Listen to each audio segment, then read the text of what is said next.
Hormuz প্রণালীতে কৃত্রিম বুদ্ধিমত্তা বা এআই চালিত অত্যাধুনিক সমুদ্র মাইন মোতায়েন করেছে ইরান।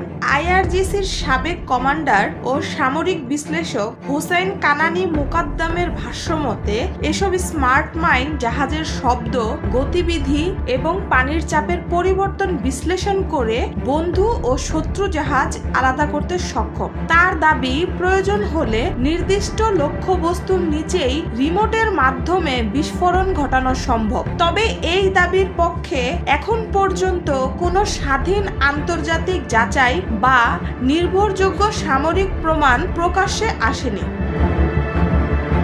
এদিকে হরমুজকে ঘিরে যুক্তরাষ্ট্র ও ইরানের উত্তেজনা নতুন মাত্রা পেয়েছে। গত 19 এপ্রিল মার্কিন বাহিনী ইরান সংযুক্ত একটি কার্গো জাহাজ জব্দ করেছে বলে জানিয়েছে ওয়াশিংটন। মার্কিন প্রেসিডেন্ট ডোনাল্ড ট্রাম্প বলেন, জাহাজটি নৌ অবরোধ ভাঙার চেষ্টা করছিল।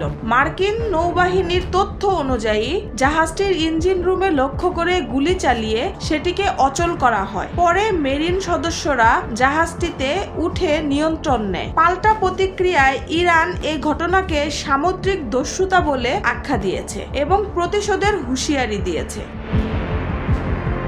আল জাজিরার তথ্য অনুযায়ী গত কয়েক সপ্তাহে এই প্রণালীতে শত শত জাহাজের চলাচল বাধাগ্রস্ত হয়েছে এবং একাধিক বাণিজ্যিক জাহাজ হামলার মুখে পড়েছে। এই উত্তেজনার সরাসরি প্রভাব পড়েছে জ্বালানি বাজারে। সব মিলিয়ে হরমুজ এখন শুধু একটি সমুদ্র পথ নয়, এটি পরিণত হয়েছে ডিজিটাল যুদ্ধ, নৌ অবরোধ এবং ভূরাজনৈতিক সংঘাতের নতুন কেন্দ্রবিন্দুতে।